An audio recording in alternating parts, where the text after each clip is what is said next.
Charles Hirschman, and I would like to welcome all of you to this evening's session. This is a memorial session for Professor Calvin Schmid, who is a professor of sociology at the University of Washington from 1937 to 1972 and a professor emeritus in the years thereafter. And he was the founder and the first director of the Office of Population Research, which he founded in either 1947 or 1948. I see different dates for that, which was continues to the present day as the Center for Studies in Demography and Ecology. Let me tell you the plan for our this evening. What I would like to do would be to begin by going around the room and asking everybody just to introduce themselves, maybe their link to the University of Washington. We have folks here from a variety of generations, some spanning back many decades, others who are current students at the University of Washington, and even undergraduates at the University of Washington. And then what I'd like to do is just open it up. I think a number of you have told me that you would like to share some memories of University of Washington in years past, and particularly of Professor Schmid, and we would like to leave that open. And even though the program says something about 9 o'clock, don't worry, we probably will finish long before then, maybe by 8 o'clock or so. But before we begin, I'd like to make a few announcements. First of all, I'd like to tell all of you that we have refreshments here, and this is an informal occasion, and people want to get up and get a glass of water, a cup of coffee, or some snacks. Feel free to do so. This is not a service where we all have to sit quietly for the whole time. Feel free to wander or stand or whatever makes you comfortable. Secondly, I would like to introduce Yi-Jin Young. He's the young man with the camera. Yi-Jin is one of our advanced graduate students working on his dissertation, and I understand in the tradition of Professor Schmid, who had his students participate in all activities, we needed a cameraman for this evening, and Yi-Jin was volunteered for the duty. We're making a record of this so that members of Professor Schmid's family who can't be here with us this evening and others can have a record of the words that are expressed.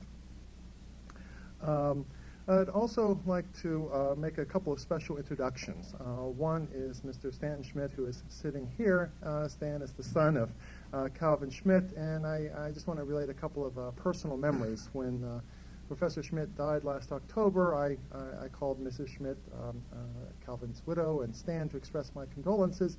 And both conversations stretched on for a long time, particularly with Stan. We seemed to hit it off, and we talked about everything. We talked about the days and earlier days of the center and what Stan was doing at the present time. And I realized that this is somebody we had to talk to more. And Stan has come to have lunch with a number of us at the center a few weeks ago, and we're hoping to bring him closer in involvement in the center and the university in the coming years. For those of you who don't know, Stan was the founder of the development office and associate vice president at the University of Washington, and he quotes retired from his position as executive vice president at Washington State University a few years ago. It bothers me that he's retired because he's the same age as I am.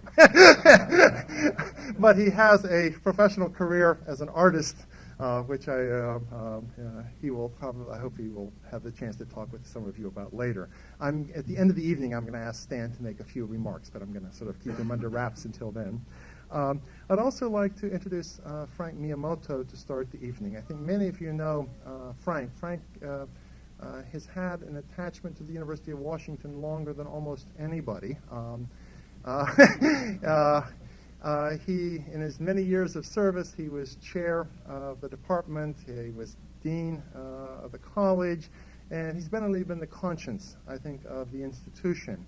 And I thought to sort of open a session like this, we should have somebody break the ice, and there was nobody else I could think about to ask than to Frank. And I asked him if he would prepare some remarks for this evening. We have a few handouts at the back, one of which is a little blue handout which sort of has the publications and a list of students of Professor Schmid and a little history of the center, which he wrote in 1965, and also some old photographs. We think that this is clearly incomplete. We had a very difficult time finding records at the University of Washington, and we've left lots of room for those of you who have really good memories to make corrections, maybe give us addresses of some of the alums so that we can make contact with them. And we also have Frank's original draft. He wrote this scholarly paper on the origins and development of the department, and I was asking Frank maybe just to summarize it in the interest of time, and he wrote another presentation, which he's going to give to us shortly to start things off. I think that's about all I have to say. Why don't we, before we have Frank to begin, why don't we just go around the room and have everyone introduce themselves, 10 words. They were listening. Since I've already introduced Stan and Frank, perhaps we can start with George. George Myers. I was at the University of Washington between 1956 and 1960, and received my PhD in 63. I'm Barbara Bailey Wilson. I teach various things in Calvin Schmid and the history of PAA and the model for the very And Barbara is also from Bainbridge Island. Geographical link to us. I have a lot of relatives actually at the University of Washington. They don't want to graduate because they need to stay in Washington.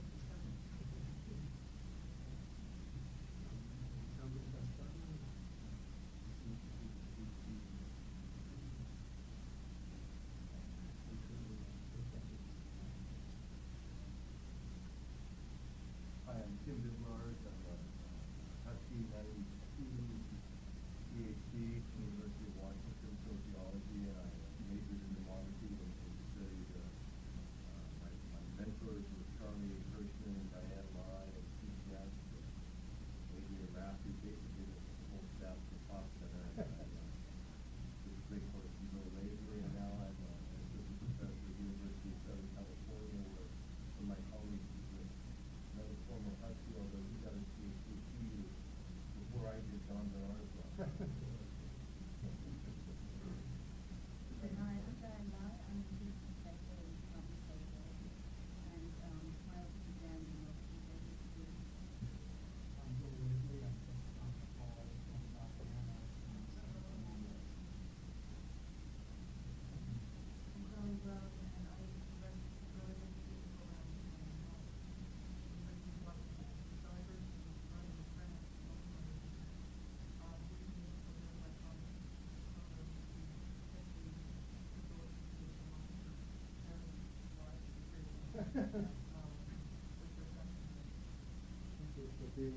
I'm Jim Dyson from Washington State University.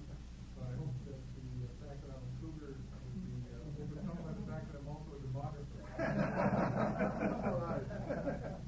Charlie Hirschman, Pete Guest, and I were all classmates together. And I used to make periodic pilgrimages back to the Northwest from Wisconsin or Cornell, and Michigan State, trying to figure out how I could get a job in the Pacific Northwest. And I was Washington State University when I had a chance to get back to the Pacific Northwest. But I'll often paid a visit to Cal, trying to figure out how do I get into this center at the University of Washington. My name is Marshall. At the University of Washington, 1945 to 1967. That's what it decided to leave, and so many memories about Cal, but one that we were getting married and had to move to hospital. That was another day. John needed a job. But whenever we get married, we get married. Wow. Second row and over. I'm Jonathan Arzo, and I was at the University of Washington from 1945 until 1977, and I'm in South. I'm Albert Lemon. I was at the University of Washington from 47 to 54. I got my own name. Children, and he, of course, he followed my spouse at the time, he married in 41, up to the University of Washington, Washington Graduate School, Southeast School, Public School. I had the fortune of another sociology department.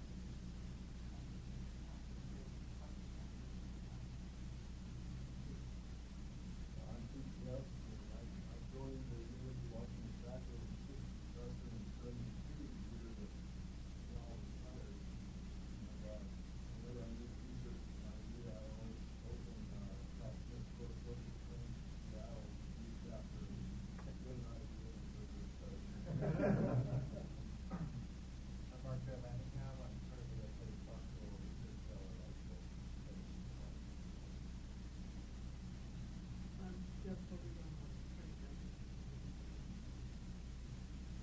I'm Donald Peter. I'm not the last MA who gave out. close. That's a side down by going back to 10 to get a PhD. I'm not sure if it ever forgave me for that. No, it was kind enough to have me as brief over for 2 years ago, in spite of all this. And I currently have a demographic to follow the whole thing.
Was an institution legacy that Professor Schmid left it. Now let me ask Mr. Miyamoto to speak.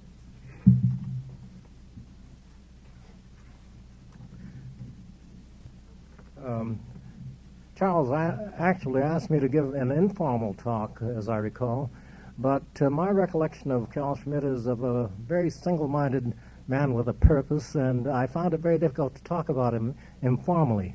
On the other hand, as I think about it, maybe I'm the one who's one-track-minded. I wrote 2 papers, both of which are very serious kind of presentations. I just couldn't get out of the rut. You may let me give the second paper then. You may be aware that I have written 2 papers for this session. This paper I'm reading now, and another which Charles Hirschman agreed could be a handout. The 2 papers reflect the upside and downside of retirement. The upside is that being retired, when I did not get my paper right the first time, I had the leisure to write a second paper. The downside is that having removed myself from the working world, I lost the sense of reality that would have kept me from getting it wrong the first time. Incidentally, there may be other downsides, but there's no time to discuss them at this time. The line of thought I chose for the first paper required so much elaboration that the paper became much too long. In my effort to keep the discussion short, however, I fear I left the main point unclear, so if I may, I want to take a moment now to see if I can clarify the point. In the other paper, the question I was trying to deal with was, why did Calvin Schmid during his lifetime fail to get the recognition he deserved? The other day at luncheon, some of us attended, Otto Larsen reminded us that at the time of George Lundberg's retirement as chairman of sociology at Washington, Cal was passed over for the chairmanship when he clearly wanted it. In those days, chairmanships were still considered desirable positions. Cal was not a person to dissemble, so one could see that he wanted the chair and felt he deserved it. I now believe he would have made a strong and excellent chairman, but back in 1956, Cal's philosophy as a sociologist and I think was not appreciated as it deserved to be, and so he was passed over.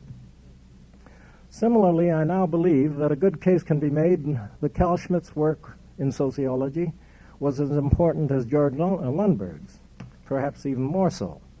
But of course, Schmid never received the same measure of recognition.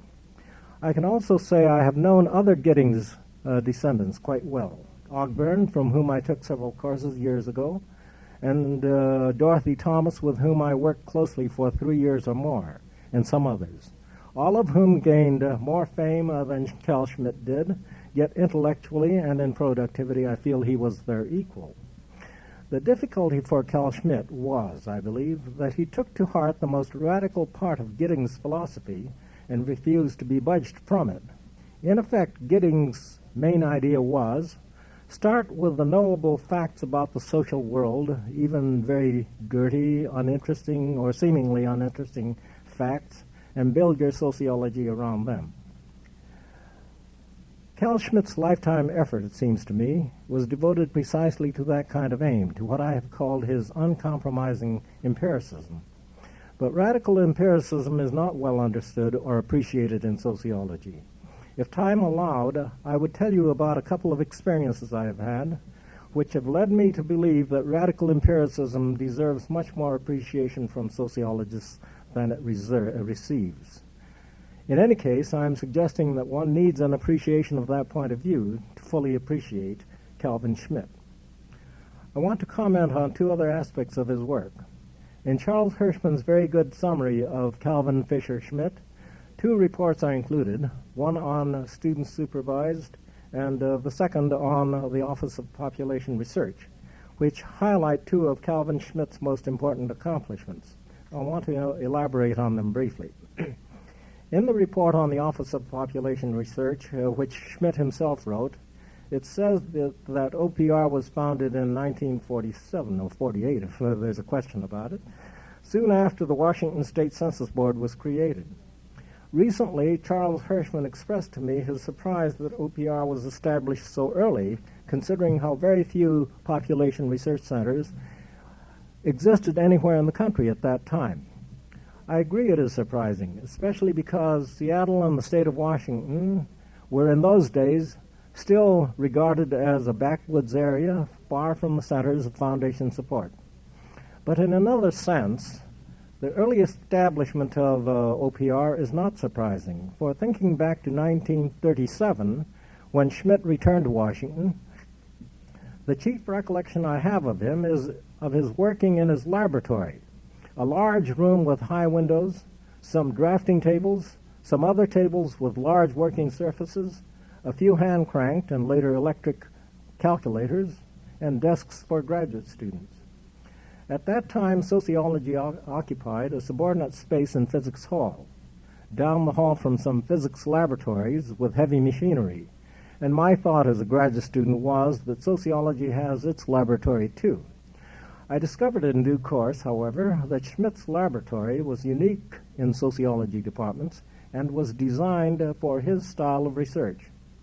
From his first studies, Schmidt's research involved collecting primary data under the sponsorship of local social agencies, and he needed space to assemble, tabulate, and analyze such data.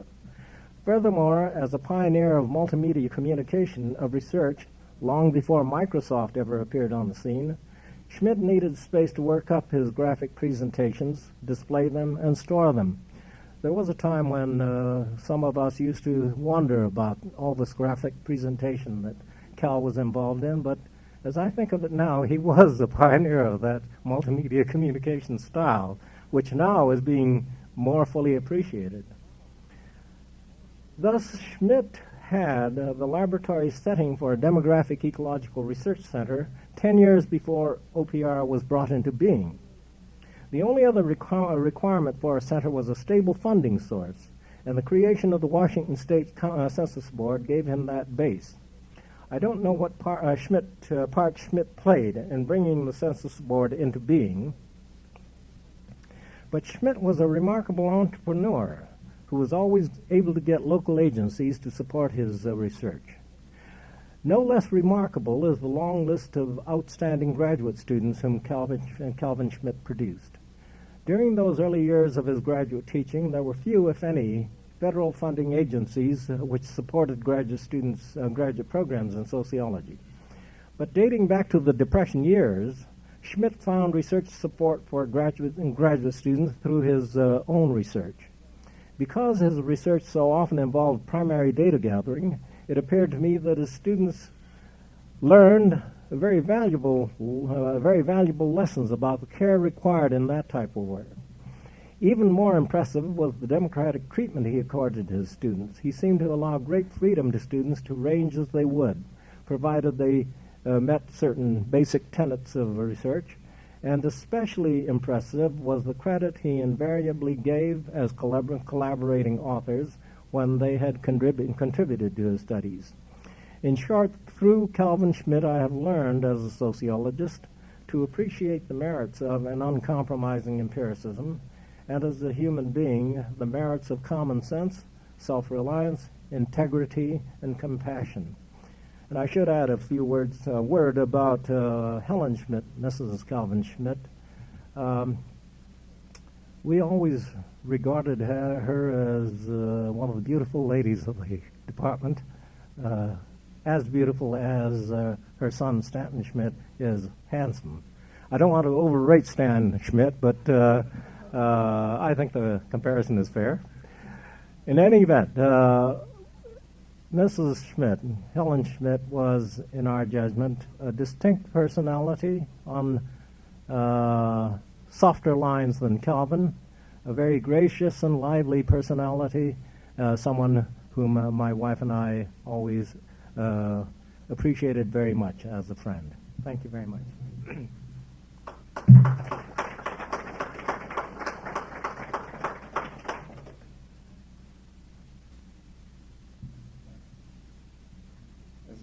As always, Frank is a hard act to follow. But we would like to open the floor now for anyone to speak on any topic they would like to talk about. You can do what is most comfortable. If you want to come to the podium to speak, that would be fine. If you would like to speak from your seat, that would be fine as well. I think this is the idea, just to share any memories that you have of the Department of Sociology or the University of Washington in times past.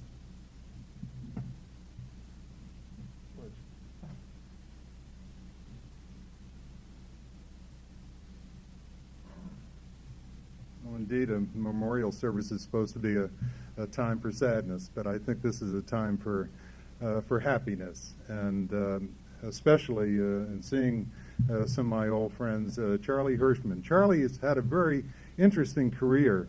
I started off at the University of Washington and then went to circuitously from there to UCLA for a couple of years, and then to Cornell, and from Cornell to Duke, where I am presently. Charlie did it the other way around. Charlie went from Duke to Cornell and then ended up at the University of Washington. So I think that we're matching careers in reverse. And yeah, you got it. There's something left for you in California. But the other special joy is seeing Frank Miyamoto, because actually Frank gave me a job in the second semester of my first year of graduate school as a starving student trying to live on the GI Bill, and I became Frank Barrowman and Frank Miyamoto's research assistant for a semester, and I remember doing Smirnov-Kolmogorov calculations at that time. Probably nobody else has ever done those kind of things. But, it's curious that Frank got up here and he said that he felt compelled to read something. And I also had the same feeling, maybe because Cal was such a fastidious man, in the best meaning of the word, I think, that his high standards have carried over, at least in my career and so forth. And what I most learned from him, amazingly, was accuracy. It's too bad that some of his other workers are not here tonight, who would report on the ticks that had to be put at the bottom of every edition. and there was a one tick. I don't know whether that was in regular pencil, and then the second one was in blue pencil, the second edition that people had to make, and then it had to be checked a third time, and that was a red pencil at the end, and so you always had 3 ticks. Cal was indeed a very precise person. I learned the lesson well. Yet there was something also flamboyant about Cal, and incidentally, I never called him Cal until many years afterwards. But his signature, you remember watching him sign his name to letters very precisely with big flamboyant curlicues and so forth. And unfortunately, I've tried to emulate that, and I'm still signing my name with big flourishes. But not in the same way, I don't think. Most of all, I think that the Cal was an exemplar of the notion of one learns by doing, or one learns best by doing. That was most apparent in the field work that we did for the Washington State Census Board. What a responsibility, visiting and estimating the population of Tenino, or some of those other crazy names I can't even think of. But all the states, all the towns and cities in the state, we had to visit and come back with figures. And the interesting thing is that Cal believed us when we came back. Maybe he had no choice, but he accepted that. And especially interesting was the time in 1960, in the 1960 censuses, when Tacoma and Spokane felt that they were under-enumerated. And so they actually asked the Washington State Census Board to do a special re-enumeration of these cities. I was in charge sort of the shop in those days, and did actually go out and did a recensus along with Big John Walker, who was a very notable graduate student for many years at the University of Washington, who I don't think ever completed, but then went on to do some important things in the state and as the state demographer in Olympia. And Stan was a worker in those recensuses. Now, the interesting thing was that we came up with figures that were underneath the original enumeration, so it didn't do any good. But that didn't bother Cal. He didn't really get very upset about that. He said, well, that's the way it is, and everything is fine. But that was a marvelous experience, having the responsibility of doing those things. And the only untoward stories that I have of the Washington State Census Board was the time that, well, I'll mention his name, but it was an older colleague, a graduate student, that is, Peter Garabedian, who unfortunately went out for a day trip one time and came back and claimed all 3 meals for the day, and Cal went crazy. He said, "You can't do it. It's impossible. If you're out for a day, you have to come home and eat at home." I don't think Peter ever worked for us again, but that was an experience. You see, I'm going on and on. In the classroom, that was something else. Quite frankly. For the graphics courses, Cal was forever supervising. But in substantive courses, well, I enjoyed the anecdotes, and we essentially were self-taught, I think is the fairest way to put it. On one occasion, I remember Cal nodding off on our 2-hour seminar. I think it was running from about 3 to 5, and about 5 minutes after 3, he sort of nodded off in his afternoon little slump, and around about 4:45, after we had been presenting things and arguing and discussing, Cal lifted up his head and he asked a very pertinent question. It's what about that part of that theory and so forth. But nonetheless, it was an interesting experience taking courses from Cal, and certainly in the graphic arts they were very good. What Cal gave me most was the sense of the complete professional, one who cared about research, the standards of the field and the profession, and his students. The research was problem-oriented, but also driven by sound theoretical thinking. Integrity was the essence of his professionalism. His students always had the feeling of his complete confidence once they had measured up. It was a pecking order, but it was a seniority system fairly arrived at. I learned a great deal from those who preceded me, like Don Van Arsdal and Warren Callback and others, many others, too many to mention. In some senses, I like to think that my career was fashioned after Cal's. I wanted to serve on the Census Advisory Committee because he had, and I did for 8 wonderful years, around the 1980 census. I wanted to succeed as a director of a population program, and I have for too many years, 25, I think, coming up this next year. And I got interested in the demography of aging, which has given me a lot of satisfaction. Cal would probably shudder at the thought of anybody studying older people. But nonetheless, he would have approved, I think, of what we had to do.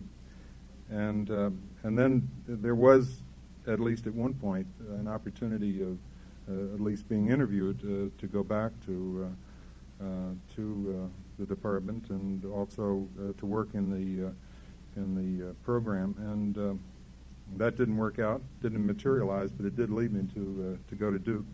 And it has been a great life, tracking in the steps of what I think of as my mentor.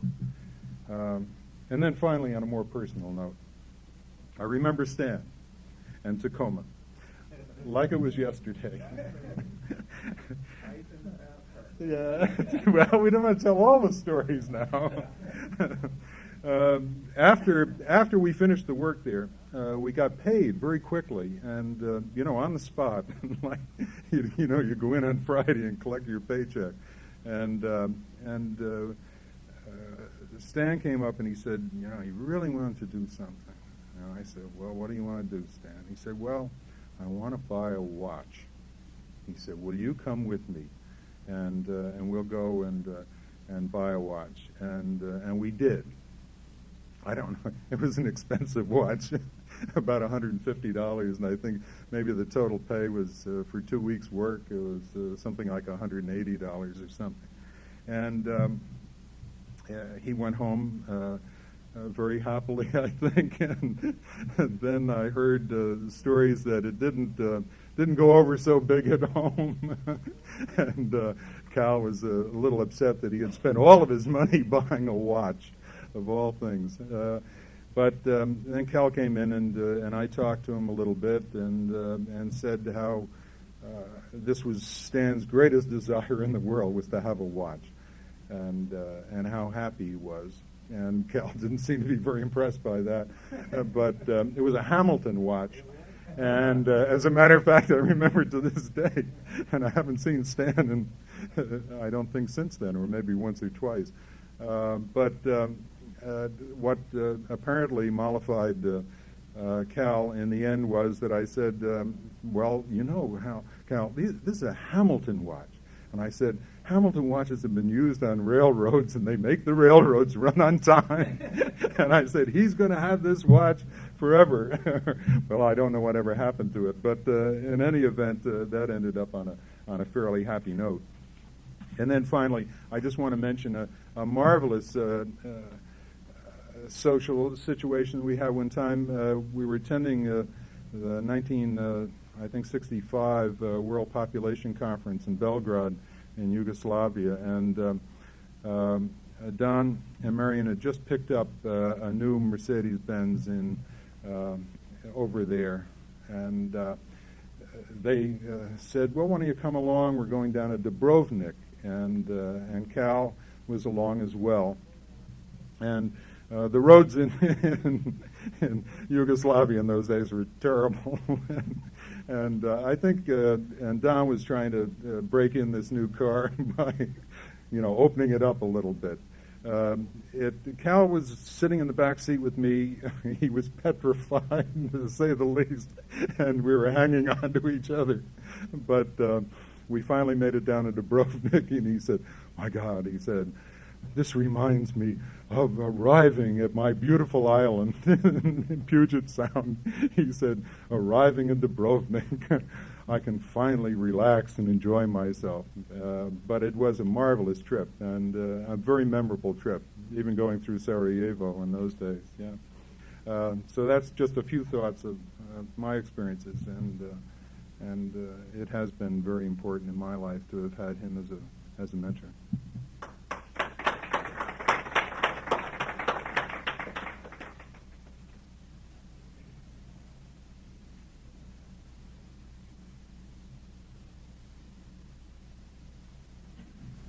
My name is Don Van Arsdal. People have been hitting everything right on the head this afternoon. It's really, really an important experience in my life for me to be here today and be able to say what I'm going to say.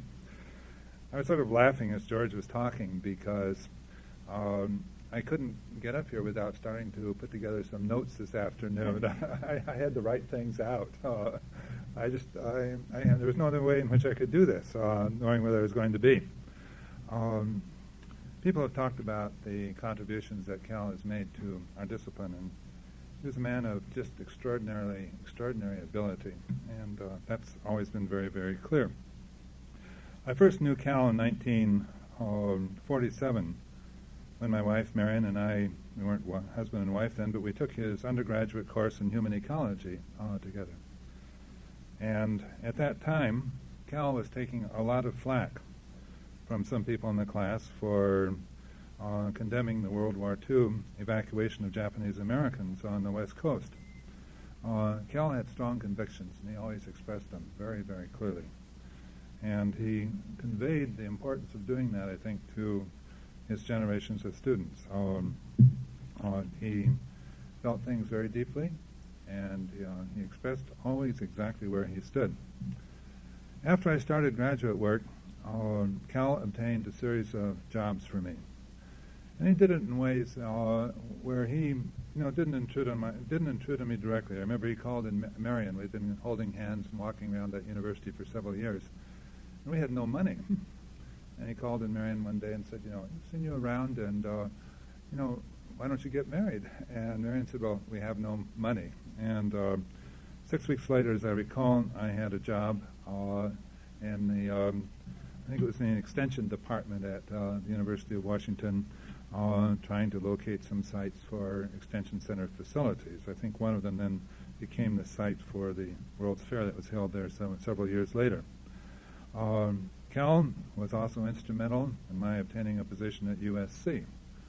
He really worked to place his graduate students. Cal extended himself in many, many ways to his students. When I was a graduate student, Cal and Helen were still constructing their summer home on Whidbey Island in Puget Sound.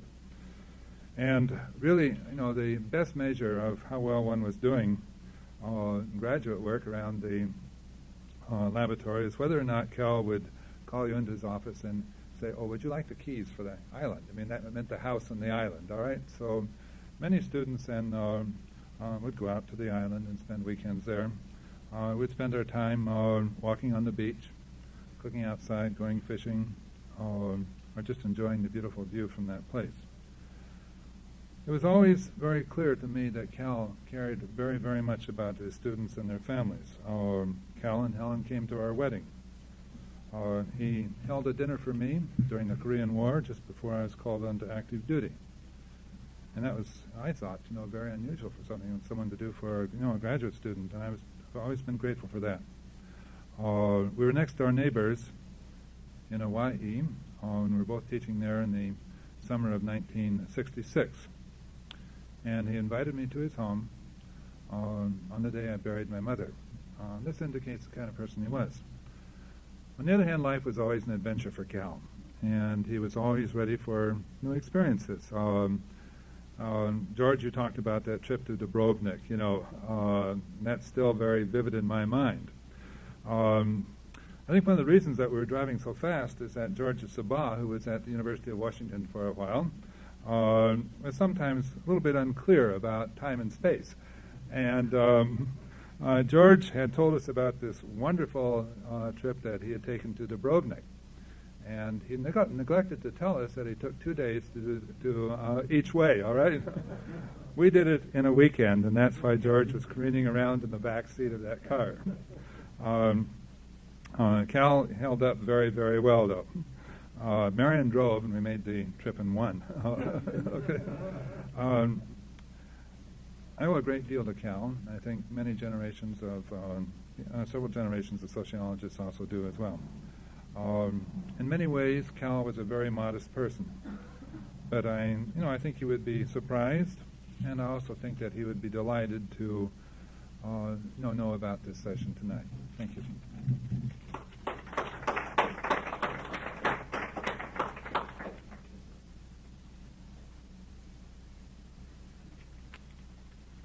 I'm Aubrey Wendling, retired professor at San Diego State.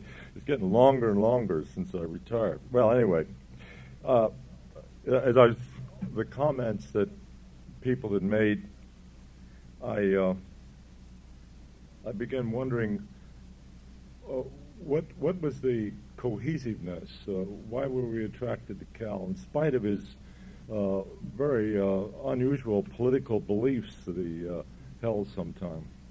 And I got excuse me, thinking about that, and my wife pointed out to me that what we had in common was 2 Norwegian wives,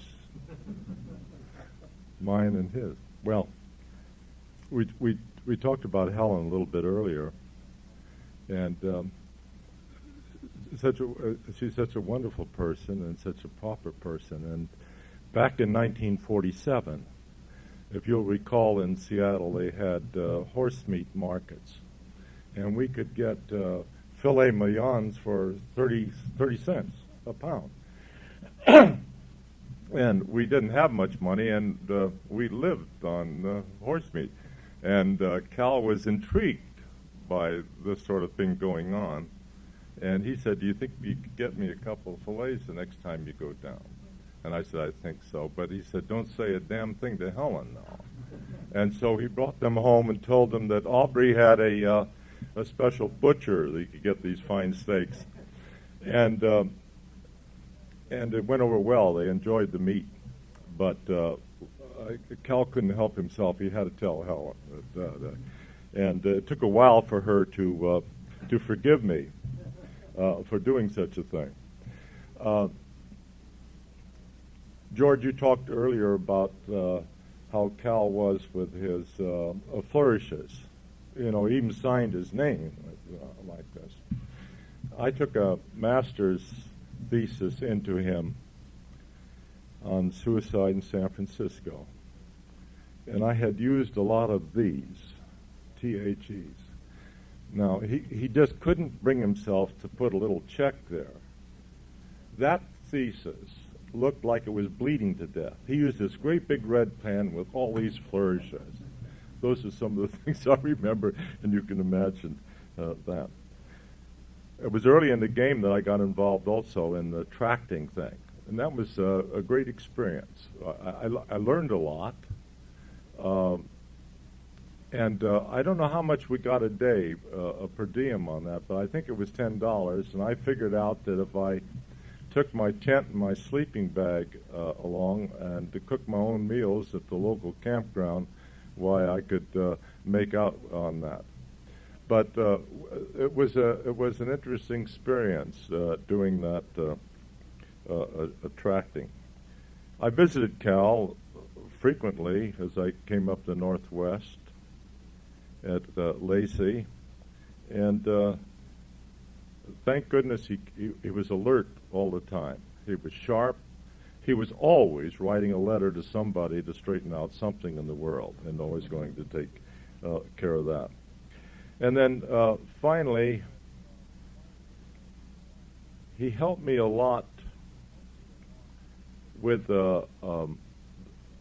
when I retired from San Diego State. I decided to set up a retirement association. And it was Cal that had been involved in those earlier years. There was no retirement, and it was he with a number of other people who led that fight to better the retirement system. And as a consequence and the result of his help and efforts at San Diego, I think we got one of the best faculty staff retirement associations in the country. And I'll remember many of these things. Thank you.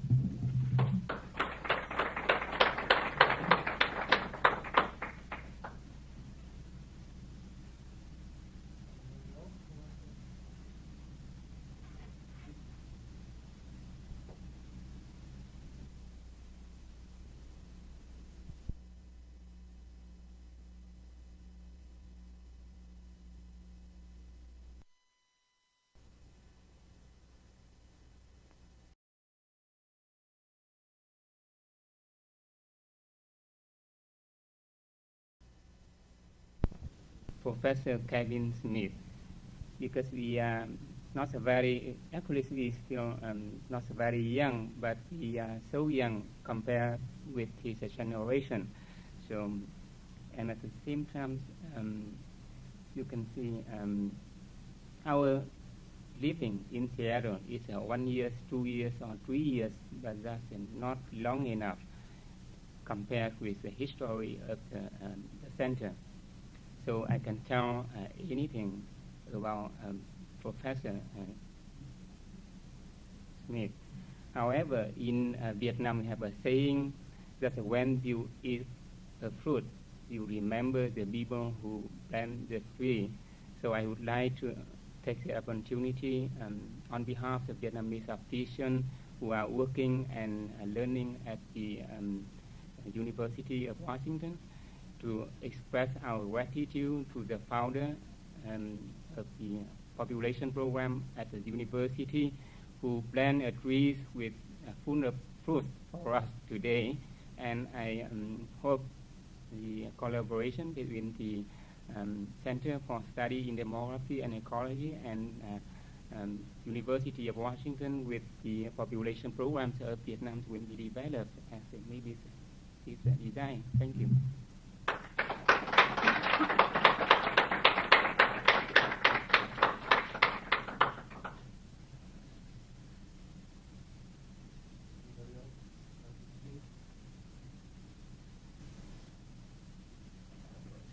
Can I introduce you for a minute?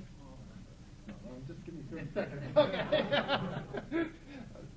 I won't say anything to embarrass you. Let me just tell you that there is one thing I didn't learn as a graduate student in demography. I didn't learn it at Wisconsin. I don't believe I learned it when I was a young assistant professor at George Schmid at Duke.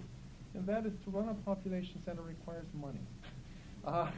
I thought that I was going into academic life because I didn't want to be a business person, that the entrepreneurial route and academic route were two separate walks of life.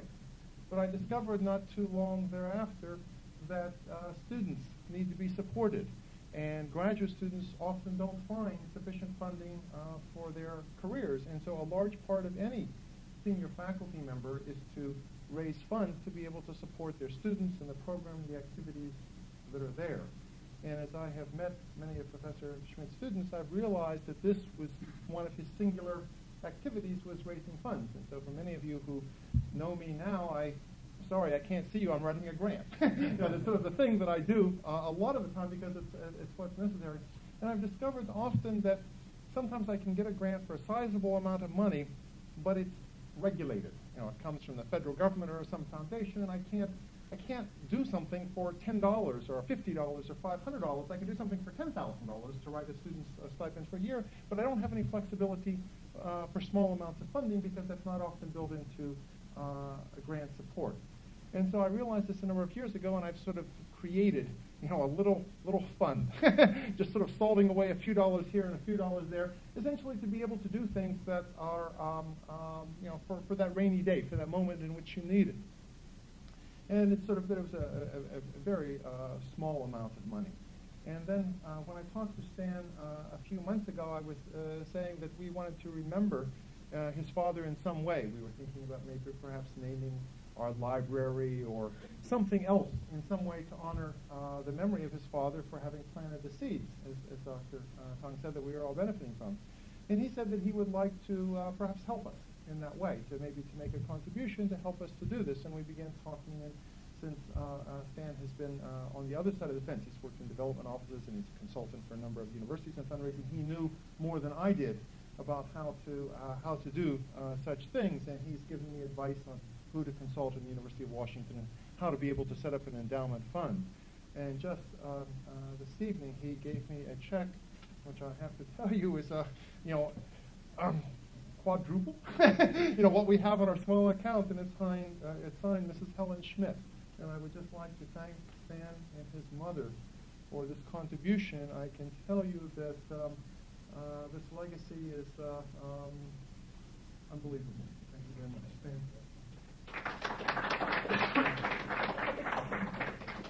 I still have the Hamilton watch, George. In fact, it's funny that you even remember that. But I wear that watch to paint, and I've had it all of this time, and I wore it to my job interview at the University of Washington. I wore it to my job interview at Washington State. It's my good luck watch. My dad would probably be blown away if he saw this Rolex that I have. But I thought about bringing that Hamilton tonight. But it's in good care, and I wear it regularly, and it's never stopped running. I have a lot of things to say. I know you want to get out of here, and there's a lot of you that are younger that know nothing about my dad. But I don't think this is really about my dad as much as it's about family and about colleagues and about the sociology department and about the tree, the roots, the foundation that we all stand on. Certainly, it's.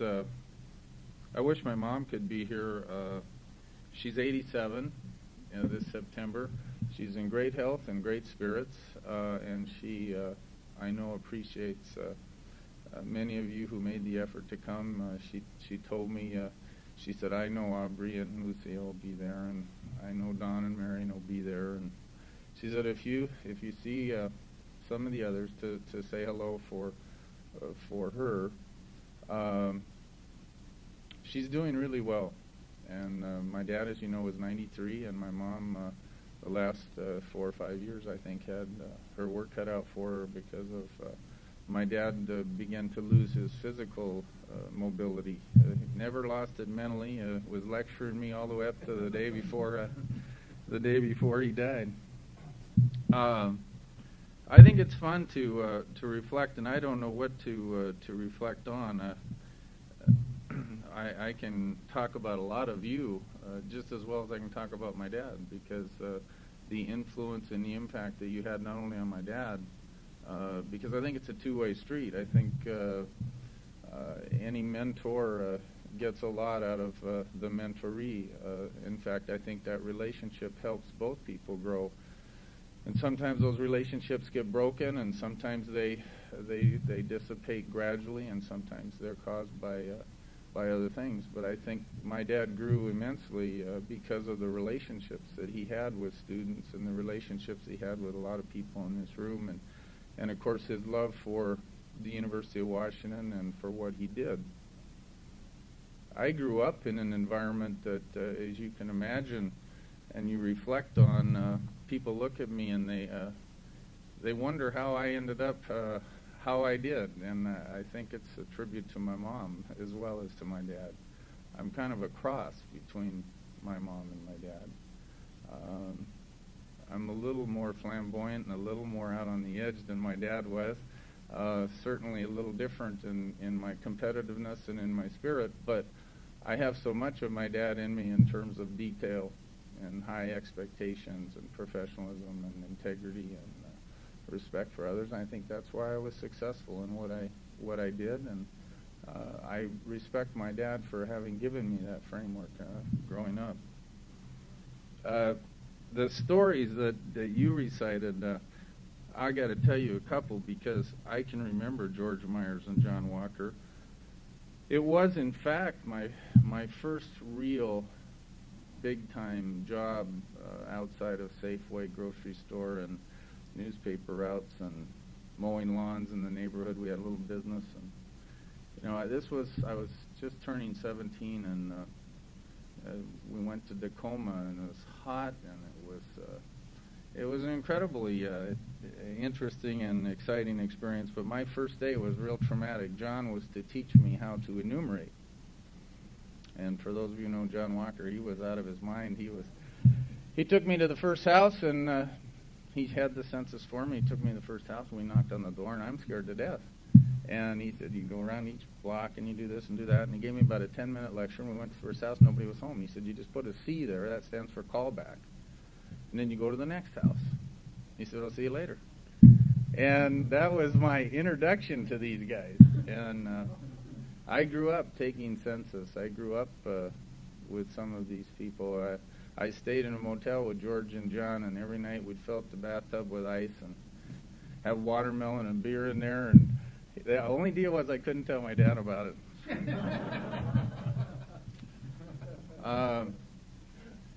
And of course, Frank Miyamoto has been a friend to me as well as to my dad. Most of you know I worked at the University of Washington for 14 years. And the whole time I worked for Governor Evans, and the whole time I worked at the University of Washington, I was Cal Schmid's son.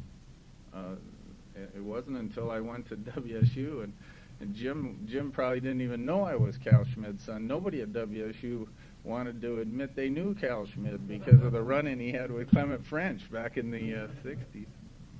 But yeah, I finally got away from being Cal Schmid's son, but in those UW times, tell you what kind of a person my dad was. When I interviewed to be Charles Odegaard's assistant, they had very strong nepotism rules. This was 1969, 1970, and the idea that two people would be employed at the university was of some concern when I interviewed there. And my dad was so excited he couldn't believe Charles Odegaard was going to hire me, let alone that I was going to come back to work at the UW. And he said, well, he said, well, I could retire. And so I raised this issue with Dr. Odegaard, and he said, no, don't worry about it. He said, we're going to change some of those rules, and I think my dad was 67 then. So, but that was just the way my dad was. He was excited about me being there, and when he founded, along with Vernon Munn and a couple others, the Retirees Association, and started a literal war against the administration for them not having addressed the issue of retirees and the inadequacy of the retirement program. And this was in 1970-71, and my dad was at war with the administration, and here I'm the president's assistant. One night I came home, and he says, is this getting you in any trouble up there? He says, are you? I said, no. So he was concerned about me all the way along. But I think the things you talked about are important. My dad was detail-oriented, and I think not to a fault, but he had high expectations for accuracy, for doing things the right way. He was just that kind of a person. That's the environment I grew up in. One of great love and affection. You may not have seen it, but my dad was a very loving man. He never raised his voice at my mother. He never raised his voice at me. He never raised a hand to me the whole time I was growing up. It was always conversation, values, expectation, trust, integrity, respect for each other. That was just the kind of environment I grew up in, and that's the kind of person he was. I think he was the same way all the time. I never saw him any different, any time. I never saw him lose his temper.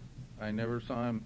In fact, he was so good-natured. Many of you alluded to his political leanings. For those of you who don't know, my dad was a very conservative in his political beliefs, to the point where you could get into just incredible discussions and arguments with my dad. But I came to respect that because he never took it personally. I mean, in fact, he was one of those people that I think taught a lot of people that even when you're wrong, which he knew you were, he could accept your discussion. But he never got, and people used to tease him. In fact, I think he used to set himself up for a lot of it, just to take the other side of it. But obviously, I had great role models from both my mom and my dad, and in fact, the high standards that my dad set and my mom too, I think have seen me through a lot of tough times. Charles alluded to my retirement.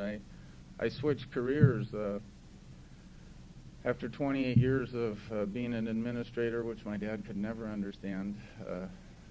Vice president at WSU for the last 12. I retired to pursue an art career and to paint and to see if I could fulfill a dream. And my dad, the night I called him and I told him I was going to retire, he couldn't believe it. He just couldn't believe it that I was going to leave this career I'd worked so hard for, and he was concerned financially and so forth and so on. And my mom got on the other line, and of course my mom's very supportive, and they hung up the phone, and I don't think my dad fully accepted it for a couple of months, but kind of guy he was, is he never criticized it, never said another thing about it, supported me in my efforts, and that's the way it was. I guess I should say thank you for coming, and obviously it's gratifying to me. It's fun to me to see some of the old timers, and it's fun to see some of the young people coming up.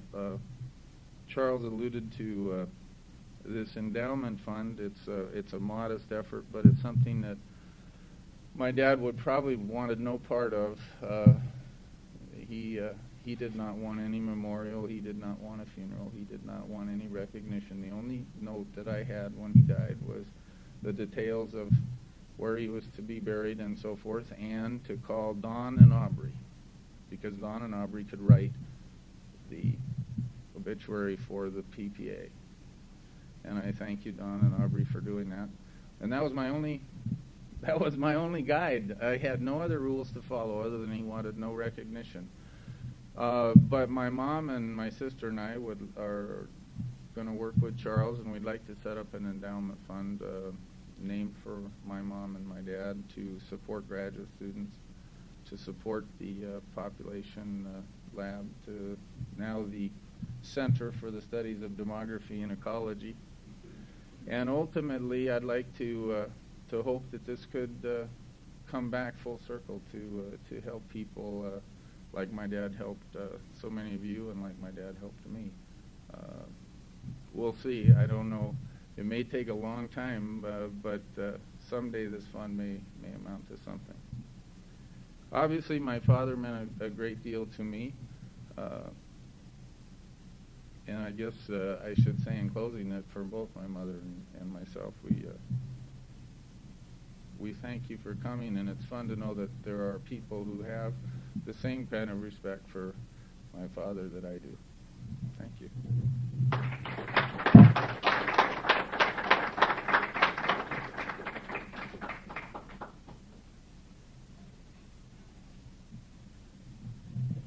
It's difficult, I think, to conclude an event like this. I think it's brought a lot of good feelings, a lot of emotions, a lot of very warm memories, and I think for all of us, it's an evening we're going to long remember.